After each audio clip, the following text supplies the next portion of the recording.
HR and compliance and collaboration. And in this slide, we talk about it's a natural partnership. When I was putting some thoughts down for this webinar, I called it peanut butter and jelly. You know, HR and compliance are kind of like peanut butter and jelly. They just naturally go together. We always need advocates in our organization, and I think HR is a huge advocate for compliance and vice versa. Compliance really is an advocate for HR. Both parties, both departments, both groups, we're always working with people and really working to affect change and make things happen in a positive way. And both, I think, HR and compliance, we're faced on a day-to-day basis with some pretty big challenges and things that aren't easy to deal with and uncomfortable situations. So having that alliance between the two departments, I think really makes it a much easier process when you can bounce ideas off of someone and approach things from both maybe a regulatory perspective and from the humanistic side that HR brings to the table as well. So I think it's a great partnership and a really important partnership for both parties to be successful and for a healthcare organization to be successful. So we're going to spend a little bit of time today and talk about how to strengthen that collaboration and maybe share some ideas in ways that we hadn't really thought about how obvious of a collaboration it might be. So let's move on to the next slide, Matt. So this particular slide speaks to a little bit about how we each have our own responsibilities, but how things intersect. So maybe traditionally we think about HR in a role that oversees, you know, that recruitment and tells people about their benefits, manages information that gets into our payroll system, certainly has a ton of responsibility for training, you know, getting our staff onboarded, get them into our system, and then just working on, you know, that disciplinary action, all that fun stuff where there's issues that HR has to get involved in relative to disciplinary action. And then, of course, retention, hopefully keeping all of our folks. And if you move to the far right side, before we talk about what's in the middle, what are the kind of traditional, if you will, things that compliance focuses on? I think we always expect our compliance folks to monitor the regulatory changes and keep everybody up to date in the organization of what's happening out in the government space. Certainly have responsibilities as it relates to policies and procedures, whether it's drafting them or just simply reviewing them, making sure that they're compliant with different state and federal regulations. Of course, you know, auditing and monitoring is a big part of the role of compliance, preparing or putting together code of conduct, reporting, right, any of the regulatory concerns or issues that come up in our organization, whether or not there's certain reporting obligations. Monitoring for risks, and then HIPAA is a big part of compliance. And both of these lists you could add for hours, but those are just maybe some high points for each. And then in the center, where do these responsibilities sort of intersect, right? You have license management, exclusion monitoring, hotline investigations, monitoring for that consistent disciplinary action. So we talk about HR being responsible for disciplinary actions, but compliance is really responsible for making sure that there's a consistent approach so that we're being fair, you know, to all folks across the organization.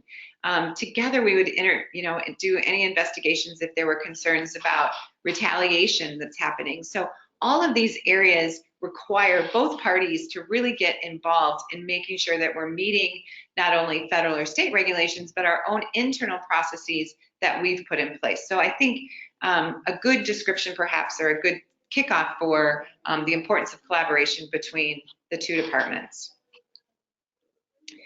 This next one, when I was thinking about kind of those core functions, responsibilities. In compliance, we always talk about the 7 elements of a compliance program. And I was trying to think about, so how does that relate to the HR folks? And I realized as soon as I started thinking about it, the 7 elements of compliance, we talk about them being 7 elements of compliance, but they're really just 7 elements of a healthcare operation. And it really fits perfectly for HR as well as it does for compliance. So I think it was easy to draw the comparison. So maybe we'll start with the first requirement, which is policies and procedures. We know that in the compliance space, we have all sorts of policies and procedures, but then we also know in HR, we have an employee handbook, right? That sets out a lot of our policies or procedures that are important for each organization. The second one is really that there's some sort of a compliance official. And I was trying to think about, well, where does HR fit in that? Well, who hires the compliance official? HR folks do, right? They're the ones that are screening and making sure that the right person, the most qualified person, is in that role of compliance official in the organization. And then the third component is really education and training. I think that's a no-brainer, right? We know we just know how important a role HR plays in education and the ongoing training and setting up those protocols and processes, helping define the areas of importance for training and education. The next one is monitoring and auditing. I don't think there's a department in the organization that doesn't do some sort of auditing and monitoring. And certainly in the HR specific space, there may be some new hire compliance functions that are being monitored both by compliance and for HR. And then there might be HR audits that you're doing at all different levels, making sure that we're following our own policies and procedures, as well as federal regulations. When it comes down to reporting, that I think is a great example of where collaboration is so important. You have to share information between both of the departments. So as we're looking at incidents or areas of concern, both HR and compliance are going to be sharing their findings and deciding what needs to be reported. The next one, enforcement and discipline, I think is another obvious area, right? Unfortunately for HR, most of the time you guys get kind of required in that disciplinary action area. And then enforcement sometimes comes down to compliance, helping understand, what is the letter of the law and what do we need to do next? And then the last one, response and prevention, just one that popped into my head was thinking about all of our hotline calls. We know that a majority of the hotline calls that come into compliance tend to be HR related. So another great area of collaboration comes down to the hotline. So when I put this together, I just thought, wow, I never really thought of the 7 elements of compliance, an effective compliance program, how easily it meshed with our HR team as well. So let's just move into a new section, and we're going to talk about shared information and functions. And Mike's going to jump in here and walk us through these next couple of slides. Thanks, thanks, Donna. Happy fall, y'all. We are talking about obviously the importance between these two functions or departments, and I think it's interesting to note that with about 2/3 of the people here in compliance, we're going to later sort of find a breakdown of, for some of your organizations based on size, it may be that really compliance also performs HR functions or you outsource that function. So these are intertwined but really important pieces, particularly because of the information that is so crucial and key for your organization to run in a compliant manner. And that starts from comes from a lot of different areas, but it really starts from doing the right thing. I mean, both an HR function and or a compliance related risk person in an organization, if you really boil the job down, they want to do the right thing. You want to do the thing that the company stands for. What is the culture of compliance? Excuse me, what does the company stand for in the marketplace? And how are they going to hold themselves liable and responsible to those? And that's really coming down to doing the right thing. The messaging, therefore, pardon me, from the top really is key. We've talked about that in previous webinars, that if it isn't something that people feel that from the very top of the company management perspective is being followed, then they're not likely to themselves feel that that's the mantra and or the way they should run their business. So the messaging here really comes down to taking the information that's out there. How awesome is it for you when you find a software or some type of solution where the dashboard provides you with a transparency across multiple parts of the business, right? Whether that's a billing system, whether it's a CRM, a sales, compliance. If when you see it, you say, wow, this is great because I'm not in a silo anymore. I now can share this information and know that my colleagues, either on a different floor in a different location across the country, that's equally responsible for this compliance and for doing the right thing, is armed with the same information. When you don't have that information that's transparent, but it exists, it's really frustrating to know that, wow, how come HR doesn't know that we're doing X, Y, and Z? It's right here on my compliance dashboard. Well, because they're not being shared between the departments. Now, some information clearly is specific to one versus the other and should be kept separate. We're not going to get into which ones they are at this webinar, but if you don't have these processes in place and or the ability to share and collaborate, you're probably going to be the company that finds itself where the staff do not feel comfortable they don't feel comfortable to bring to the company management issues. And then they're going to result in a whistleblower, because if they can't come, they don't feel comfortable, know where to, and or they don't feel supported by compliance or even HR, then they're just going to go to the federal authorities, and that's not where you want to find your place. So make sure that in your messaging, both HR and compliance are places that are familiar faces to your employees. I would suggest, as a matter of fact, this morning we're doing an orientation in our company for about 6 new people that have joined us, and one of the very first things we do is explain to them who people are, what their roles are, who you would go to in certain areas, and put a face with it, so that they know who's working on what and what they where to go find them. If they're not familiar to your staff, then they're probably going to have fear, right? If all you know is there is a compliance department up on the 6th floor, but you don't know what they look like, and you haven't seen their picture, and you don't know that they have a caring face and somebody that really is there to do the right thing, then people conjure up all these fearful things, and it just causes problems that are not necessary. And at the same time, you both, or in conjunction with each other, have worked on codes of conduct and employee handbooks that you're very proud of, and you are constantly updating, and you expect are being messaged across the organization. But if in fact HR and compliance are not checking in on each other to make sure that a policy that is put in place reflects the code of conduct and is referenced properly in the handbook, and you are keeping those separate, you're going to have inconsistencies. And I'll tell you, the only person who really loves inconsistencies is a plaintiff's lawyer.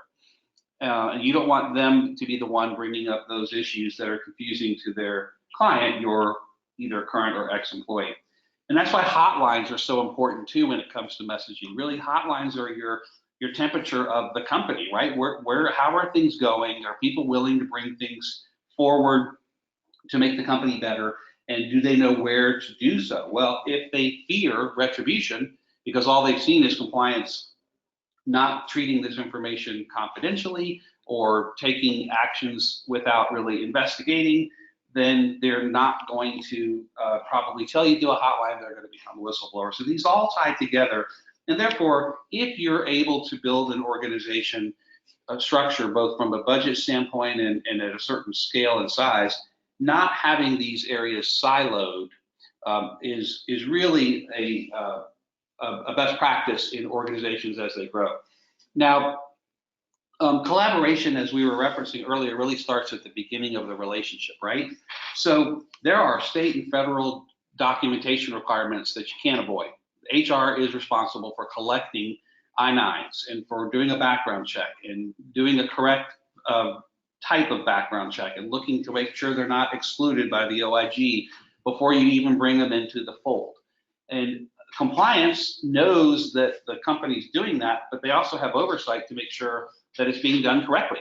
Are they searching just the name provided? Are they searching maiden names? Are they searching names known to that individual? Are they doing best practice? These are ways that compliance can assist HR in thinking outside the box or differently so that everyone's meeting the same challenge. Now, there are a lot of mandatory compliance that has to occur, and of course the messaging starting from the start, I would suggest if you have a video from your CEO, or if you have something even somewhat comical between HR and compliance that sort of drops the shoulders and lets them know that they're humans and introduces them. In large organizations, this is a very effective way of conveying the message.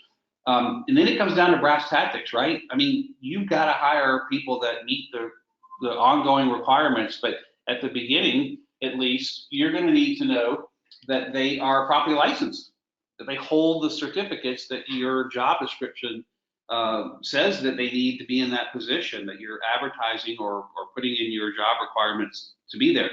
Likewise, they need to know that compliance needs to know that upon hire, the proper documents have been provided, trained, and or I guess certified to be received, such as the code of conduct and employee handbook. If you're going to use that later as an opportunity to say, hey, wait a minute, our handbook says no gun possession here, and you brought a gun into the building, and they say, I never got the handbook. What are you talking about? These are areas in which compliance and HR really interact. And then, of course, background checks are something that's a staple. You probably are aware, and if you have not listened to our webinar from, I believe it was a month ago, we did one specific to background checks and the law and how that differs from ongoing monitoring. There's certain releases that you have to have. There are certain types of background checks you have to do that are based on the state in which the person lives, etc. That's a really good chance for both HR and compliance to work together to make sure that the proper type of documentation is going on. So now that we've kind of covered why it's a benefit or how it already is occurring and how that can make your company better, let's ask this poll question. Matt, if you'll launch, how often does your HR and compliance departments, groups, however they're situated, meet? We're giving you a couple of options, just sort of pick which one may be the most applicable: weekly, monthly, only on special projects, or there really aren't routine meetings.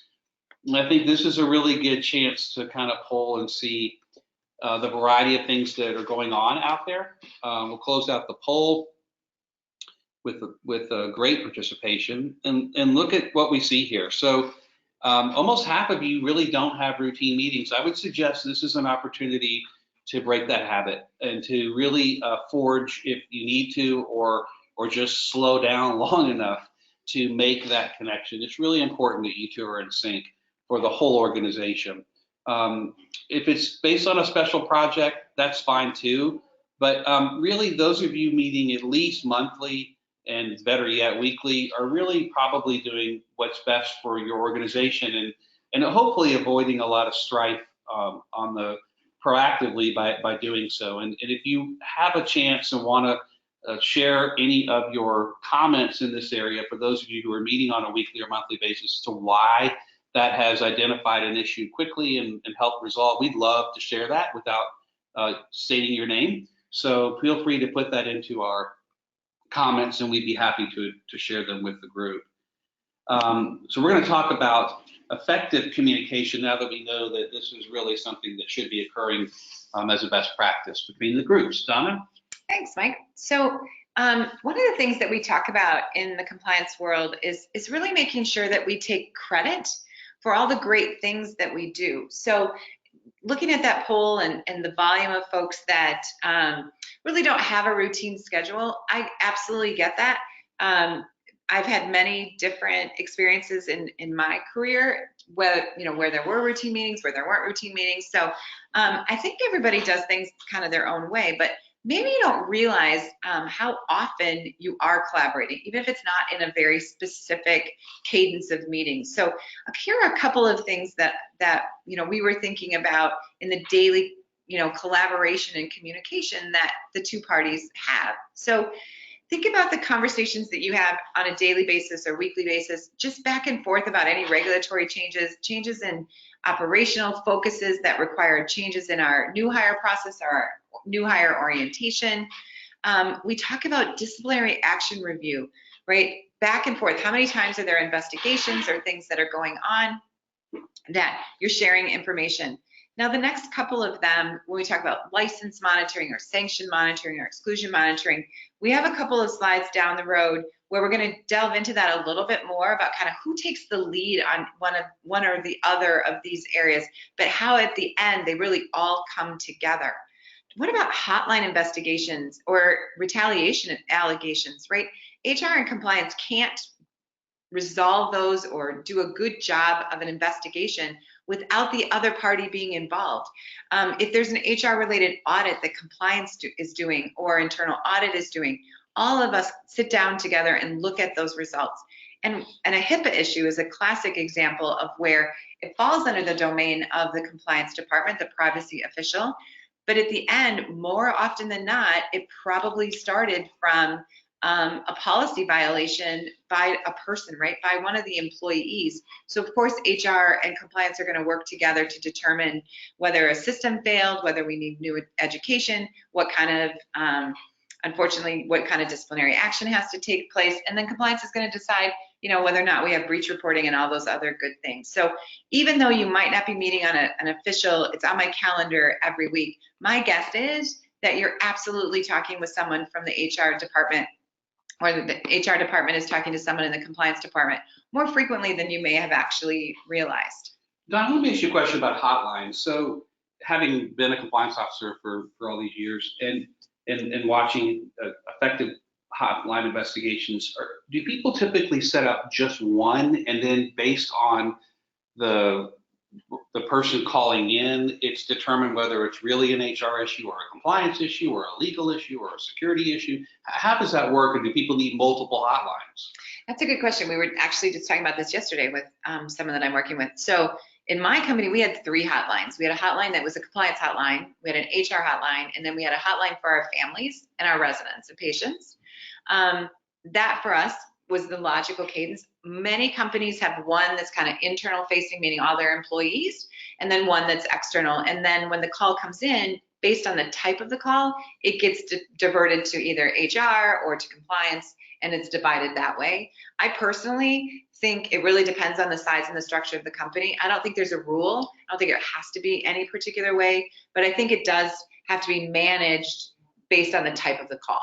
It's interesting because Matthew sent in a question. He says, what do you do when a call comes in to the compliance hotline, but it's really an HR issue and HR refuses to accept it? Like, what happens if it's sort of one line, but it clearly should be sent to another group and then they won't deal with it?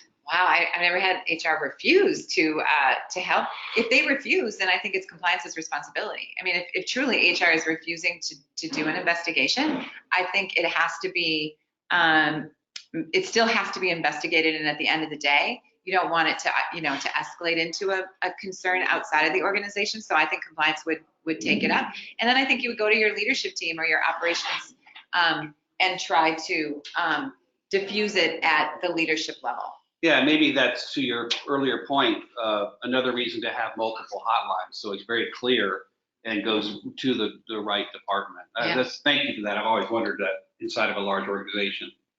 All right, Matt, let's go on to the next area and where functions overlap. Absolutely. So in this slide, what we really kind of want to highlight to you are some of the differences between where HR might own something and should therefore be really responsible for it, such as pre-hire, and then where it really, by its nature, does involve a combination or collaboration, which would be once they're hired. So think about your processes at your organization. On a pre-hire, you've recruited this individual or individuals, and you've done some talent assessments, interviews, et cetera. Now you're ready to do a background check right before you make that offer. Well, that background check is required in healthcare in most states as a precursor, but it's also just a point in time search, right? Because the time that you're searching is from that date reverse, typically 7 years, and then it's stale from that day forward in certain respects. Now, once you can prove you've graduated from the University of Michigan with a nursing degree, that can't take away from you. However, the fact that you're licensed could change on a throughout the month basis. So there are things that you're going to do that are critical that HR handle and ensure are being done. And typically that is an HR function rather than a compliance function.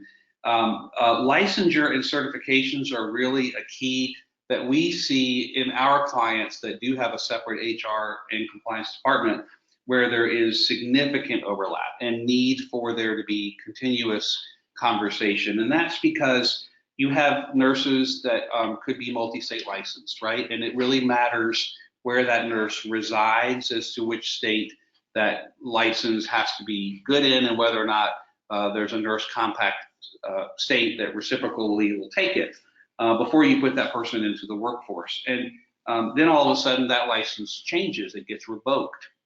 There's a disciplinary action against the individual based on an action maybe taken in another state. And ultimately that has not yet hit your state, but it is something that needs to be taken into consideration. Certifications, obviously, they're a little bit trickier because typically most are issued or a lot of them are issued and then they don't expire, or they don't have a disciplinary board until they're up for renewal. They're just sort of good. And so knowing the difference in that regard is something that both HR and compliance should be pretty aware of. You've got to have proper documentation. At the end of the day, when an audit occurs, which typically would be a function or overseen by compliance, they're not looking to say ha ha and red pen their colleagues in HR. They're just making sure that what is being stated as a policy is being followed. We ourselves just went through NCQA accreditation, and that's exactly what they came in and looked at. You know, are we, we're saying we're doing X, are we actually doing X, and how do we show that we're doing that? You have the same types of things, whether it's a SOC audit, whether it's a joint commission or a state audit. And if these things are not properly documented by HR, then compliance has to figure out how to either clean that up or improve. So for all these reasons, these are things that typically you see within an HR department. I don't know how many of your organizations actually outsource HR, but make sure that they're aware and doing for you these things, because ultimately you're responsible for them, whether or not it's being done. So we have a question that has come in from Shu, and says, do you recommend conducting exclusion checks in the pre-hire stages? Donna, you want to talk about that? Sure, absolutely. Yes, the simple answer is yes, absolutely, positively. We want to do exclusion monitoring, right? We know that the regulation says that we can't have anyone in our workforce, if we're receiving Medicare or Medicaid monies, that's excluded. So you would definitely want that as part of your pre-hire process, and then certainly in your ongoing monitoring process as well. Yes, and actually that's a really nice feed into the next bullet point here. So the ongoing monitoring then is a really natural HR and compliance collaborated group, right? Because now that the pre-hire has been conducted and hopefully correctly and documented, this now elevates they're now an employee, and there are all kinds of things that compliance is going to want to make sure are happening on an ongoing basis. Monitoring of the license is one of them. Somebody has to be in charge at your organization, and sometimes that leaves HR when initially they did the first search of a license, and now compliance is the one making sure that there are no new sanctions, that there haven't been suspensions, revocations, and sometimes we find in organizations that stays with HR. So not only did they do the initial exclusion search and the initial license search, but they will continue to monitor monthly for sanctions, disciplinary actions, and licenses. You've got to decide, where is that being housed in your organization? Where is it best to be housed? But make sure it's happening. It doesn't matter at the end of the day as long as it does occur. Exclusion monitoring, as Shu answered or asked before, do you do it pre-hire and ongoing? Yes and yes, but it is absolutely important that you monitor the status both at the federal OIG. SAM is another good practice. That's the old GSA list. And there are currently 42 states that have a Medicaid exclusion data set that you'd want to add. So to do it properly and know what's going on across the board, that would be the best practice for ongoing monthly monitoring. But you got annual training requirements, right? And you probably are having certifications in which you're obtaining from the staff that they've been trained on the various things for their job. They've certified that they've reviewed the handbook, that they've reviewed the code of conduct. Those are things that compliance would be working in conjunction with HR to get accomplished and make sure that it occurs. So, Donna, why don't you talk about a little bit more in detail on the monitoring collaboration, specifically as it pertains to licenses? I mean, this was a major area you were focused on in your career. Great, thanks, Mike. There's a couple of questions that came in I just want to quickly address. One had to do with people were living in one state, working in another state. It's a relatively complicated answer, so we'll absolutely answer that question, but we'll do it following the webinar, right? Because we'll know who that question is. And then if there's other questions, we'll kind of get through them as we can, but that one I want to specifically say, it's really too complicated probably for us to address here.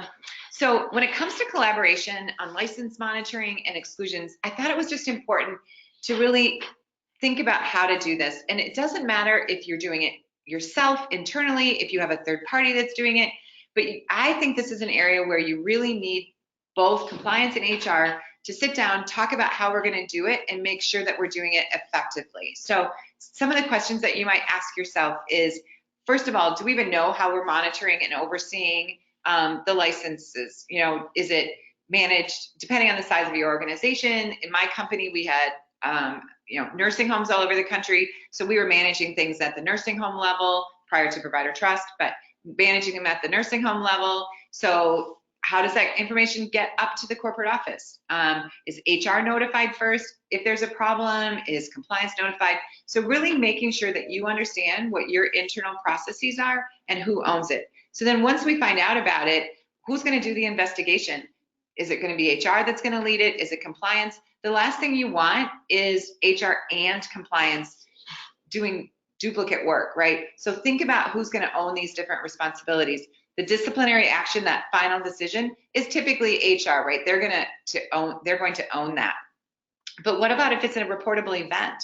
That would be more under the domain of compliance, right? Making a decision if we have to self-report something, if there's any licensing board that needs to be notified, really making sure that you know what that process is in your organization and who's taking the lead, and how are you communicating to each other, making sure that that is a very formal process.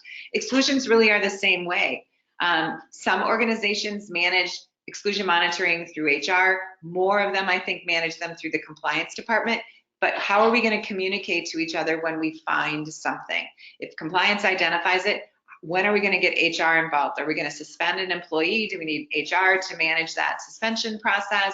Who's going to do the investigation? Again, just making sure that you know who's on first, which of the two departments is taking the lead on which part, and making sure that you're closing the loop.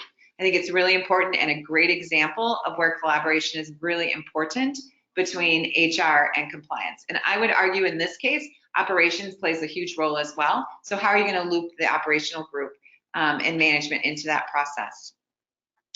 And then the next slide, kind of in the same concept, is, so you did all those things, right? If you found a license situation or you found an excluded person, how are we going to get better together? What are we going to do differently, right? We need to do a root cause analysis. Did we have a process failure? Did we have a human error? You know, if you have an exclusion, you might go back and look at the new hire paperwork, right? What did they tell us in that recruitment process? Did they tell us about their background? Did they leave out 2 years worth of information because they had an issue in the past? Maybe they didn't tell us that they changed their name. So really just looking back at our process and determining what we need to do in order to get better. And again, you're not looking to place blame on a person or a department. You're just trying to make sure that we don't miss this situation going forward. So then what are we going to do about it? What's our corrective action?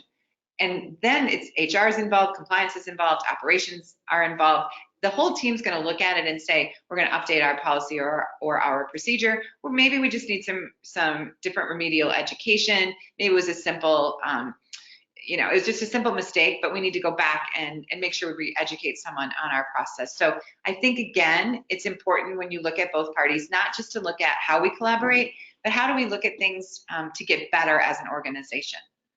And Donna, to that end, before we get to a poll question, and then I want to turn it over to you to talk about an example that you've seen where HR and compliance collaborated really well. So, you know, it's interesting when I think that if you look at really the basics behind what the OIG is asking you to do and why they're holding you responsible to not submitting claims on behalf of or contracting with excluded individuals or entities. If you look at the end of the day, let's say you did mistakenly do so, or you missed something, it was inadvertent, but you had a process. Look at the way the OIG treats you, right? If you self-disclose, which is by far the recommended practice, you will be treated better and with less scrutiny by the OIG by saying, we messed up. We have a process in place.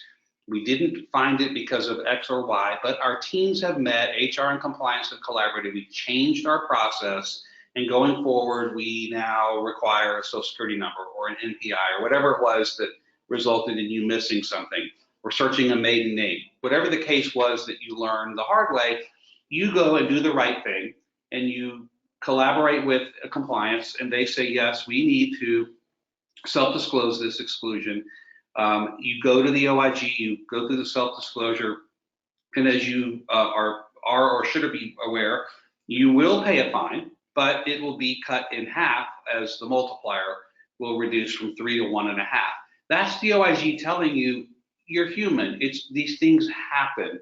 It's only when you don't act, react, or change your process and try to hide it that we're going to pop you for 3 times or treble damages because you didn't come to us and we had to tell you your processes aren't good. So I think when you think about it, as much as you may loathe the OIG in some respects, they're there to make the healthcare safer and the processes better. All the reason that HR and compliance should be collaborating. And maybe, Donna, let's launch a poll question, and then I want to come back to you to talk about an example where you've seen that work really effective.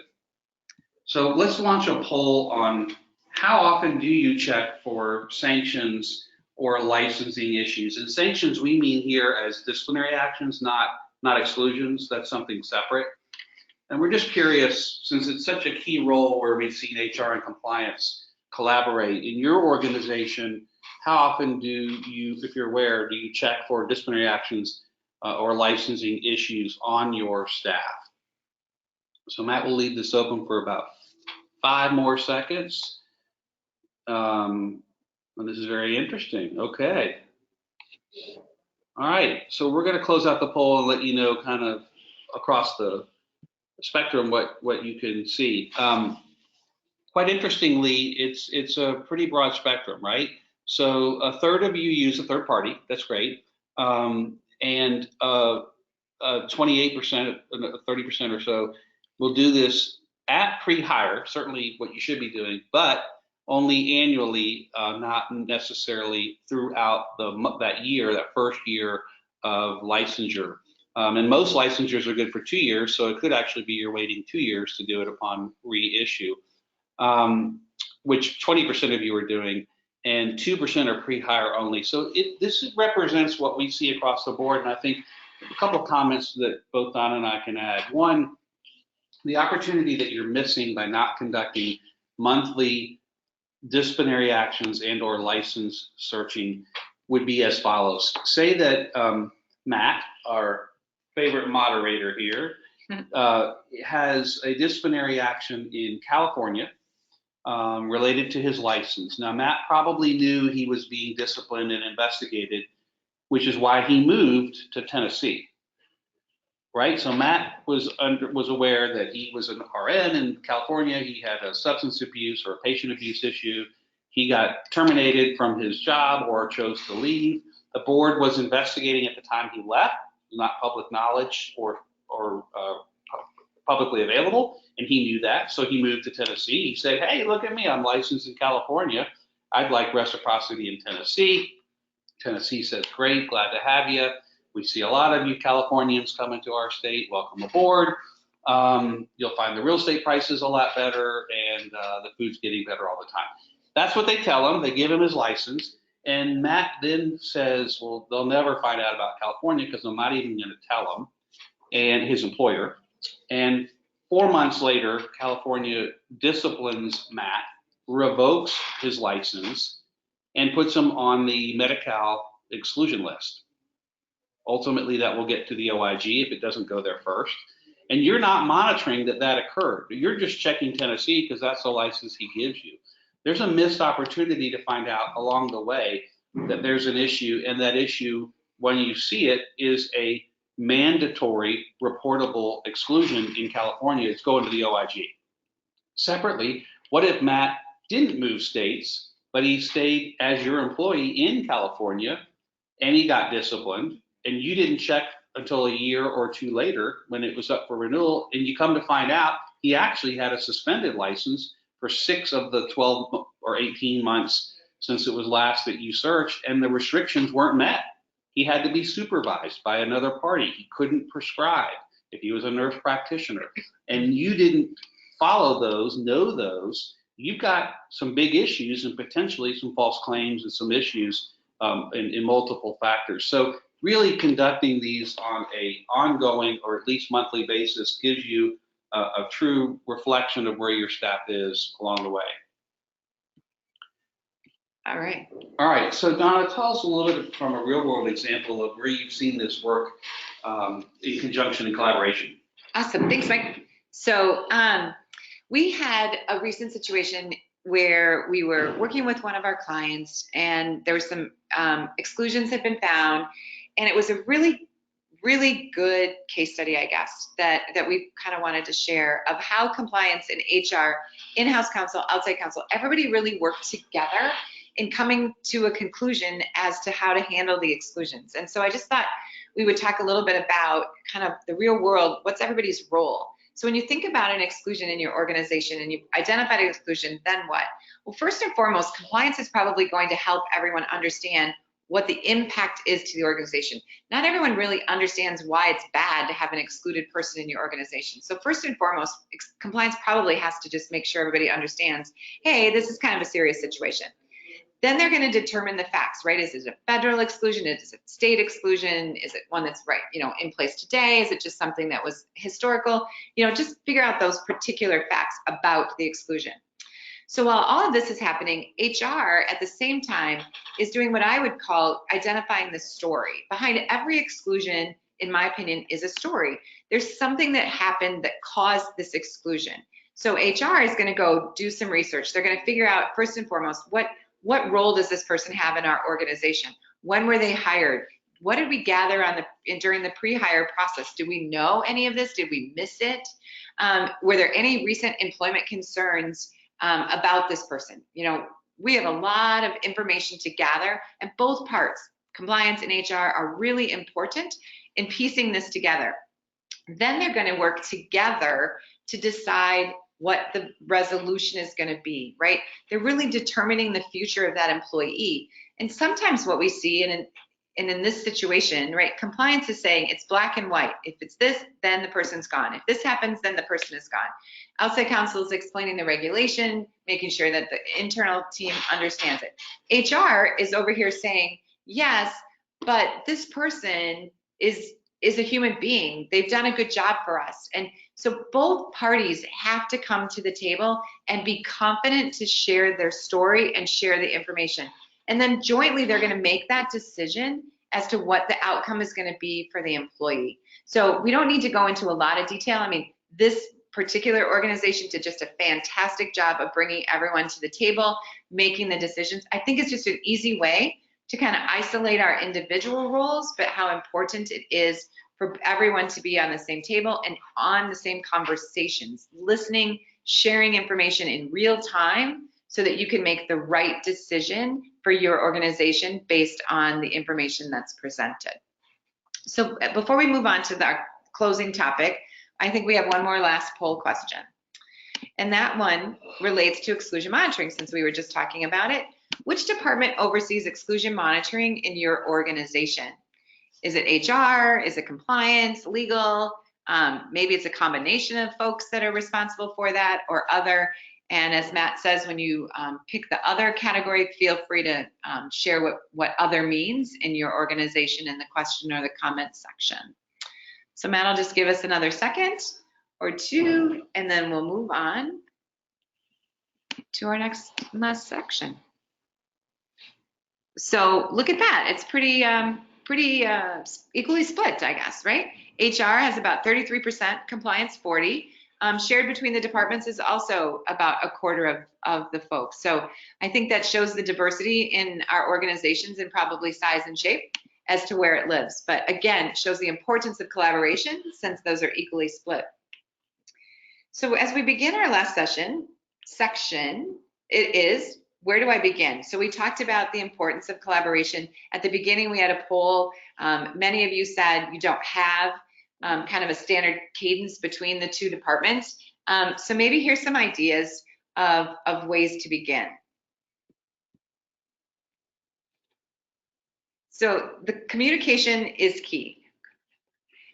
Yeah, the communication is key, Donna. Really, you need to decide whether or not the roles are clarified in your organization. You know, for some of you, it looked like exclusion monitoring, for example, is shared between the departments, and make sure that that's clear in job descriptions, so that it's not just, well, I thought they were doing it, and the other one thought you were doing it, and it just sort of isn't being done, hasn't been looked at in combination. So it's a good chance to look at if not job descriptions, particular, you know, roles and functions within the organization.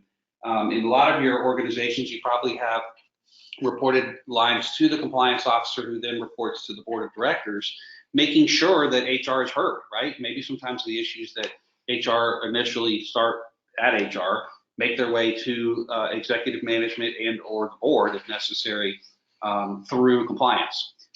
So clarifying the roles and responsibilities is really key if you are looking to enter a brand new relationship between the two. Jointly identifying potential risks or weaknesses in your current process is kind of scary, and it sounds like a really, you know, not fun meeting. But in actuality, I think if you kind of whiteboarded it and said, hey, here's kind of what we're doing, here's what we're seeing, here's what we're doing, here's what we've noticed as best practice, here's what we learned at HCCA, here's what we're reading about in the trade journals. How should we do that here, or modify to work together? Whiteboarding is always a great way to kind of find who your friends are in the organization, and where you have gaps and things of that area. Really, we believe HR has a strong advocacy role in the compliance committee.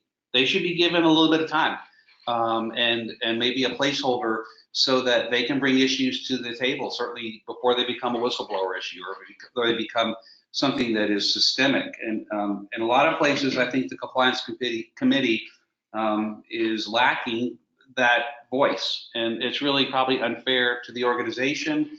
And I think HR would gladly raise their hand. I don't think that HR typically is hiding under a rock, hoping compliance doesn't lift the rock and see what's going on. In fact, they're probably eager to share some things, but really may not have a voice in the compliance committee role, that therefore could be addressed and or informed to the board if necessary. You know, it's important to remember that in the last couple of years, both Department of Justice, certainly CIAs, have come out, and HCCA has provided some guidelines on what the responsibilities of the board are. And in some cases, if you're under a CIA, the compliance officer, along with other executives, have to personally certify that on a quarterly basis, these things are being done.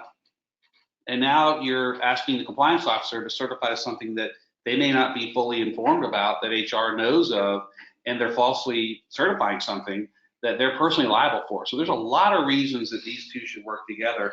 And for those of you who have either weekly or certainly monthly meetings, you're ahead of the curve. I would strongly suggest buy a cup of coffee, take your colleague to lunch, be the first to step out of your box if that's new for your organization and say, hey, let's be friends. We're in this together. How can we collaborate? So we want to provide. So maybe just a couple thoughts before we move on. So when you're thinking about the HR's role in the compliance committee or in your weekly and monthly meetings, think about all the metrics that you share. So think about turnover in your organization and what a key indicator that is to all sorts of quality issues, just a variety of things. So turnover is a great thing for HR to own as you look at the compliance committee. When you're looking at scheduling your own weekly and monthly meetings, there's so many trends related to training and disciplinary actions and hotline activities. I think you could quickly put together a standing agenda that's easier than what you think. So sorry, Mike, Absolutely. I just wanted to share those thoughts. So our final slide here, let us give you some tools. And if you take this list, be honest with yourselves. Go check the box whether or not you have shared this information or access to this information across departments. It's a quick little checklist that we think, learning management systems, dashboards across the organization, where you are with different types of monitoring. These are things that should be shared.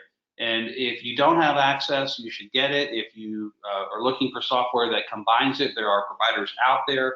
And for example, when it comes to license and sanction monitoring and exclusions, that's what we do. We're not here to do a sales pitch, but you can find organizations that do combine these things for you so that they are transparent across multiple departments.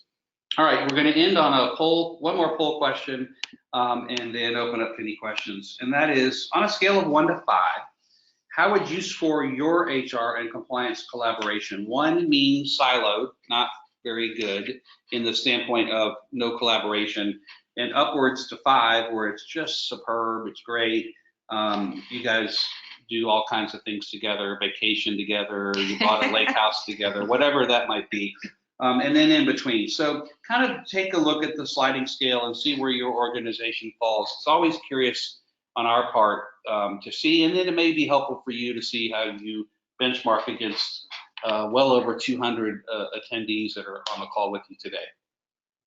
So let's give it, there you go. Let's publish this baby. All right. So that's good. So a few of you have a siloed organization, and that may just be the nature or the size of your organization. It may also be an area for improvement. So between 16%, it's either siloed or minimal. That's a good opportunity to improve based on some of the things you've learned here. About a third of you it could be better, meaning it exists, but clearly, you'd like to see some changes. Be that change. Go be that advocate. Go say, hey, you know what? Let's try to make this better. We're already working together, but there's ways to do it. And then a good number of you actually feel like it's good or even great that it's going on together. And that's encouraging to know. So, reach out to your friends and colleagues. Ask people at the upcoming HCCA conferences, how do you do it? What, if you find someone or have heard of an organization that you think is doing it well, that's what we're here to do, is help each other. We've got resources for you on the specifics if you want to learn about monitoring employees and vendors and all those others, but there are other great places for you. And I thought it was helpful. Don and I kind of collaborated. Look, sometimes HR has access to certain things that they don't share with compliance vice versa. And if you don't know, these are some things that we think cross both organizations. Clearly, the OIG site is chock full of helpful information, but EEOC plays an important role in this too. There are guidelines that you have to follow. So anyway, take a look at those resources, and let's open up the opportunity for you to connect with us. We will follow up with those of you who asked questions we were unable to get to during this session. And I do want to say, just before we sign off here, there is one question, and we'll get to it in just a second, but I wanted to say thanks again for signing up today, and do please look for the slides and recording, as well as your CEU certificate this afternoon. But as we close, there's one question I want to get to. I think it's a good one, from Jeffrey. He asks, is there any effort underway currently at the federal level to provide a common standard template for states to report their exclusions? And he comments on it being a little ridiculous that each state has insist on having their own format and content. I know that is hard to navigate. Do you guys know anything about that? I have not heard of any standardization. I completely agree with you, Jeffrey. It is terrible, having worked for an organization that had sites across the country. We're in many states. Trying to navigate that is beyond ridiculous. And from provider trust perspective, the quality of the data that we get from the states is very different, varying by state. So maybe if everyone on this webinar today could write a letter, maybe we can start a campaign for consolidation. But yeah, and let me add also that if any of you are attending the fall conference at HCCA Enforcement, we'll be there, and that's a great chance to ask the OIG. They're very approachable. They're walking around. We have not heard of anything and don't expect that there will. And there are multiple different formats and ways, and certainly, the OIG seems to have the best completed set of records, and states sort of fall off the bandwagon as they across the board. So yeah, there's really not a great system right now, and unfortunately not an effort to put them better. We didn't get to all the questions that were asked. We will contact you directly if it was not answered. Certainly want to thank you for your time. Hope that this was a great opportunity for you to both learn and take back some measures to make your organization even better. Hope to see you at the next session. Thanks, everybody. Have a great day. Have a great day.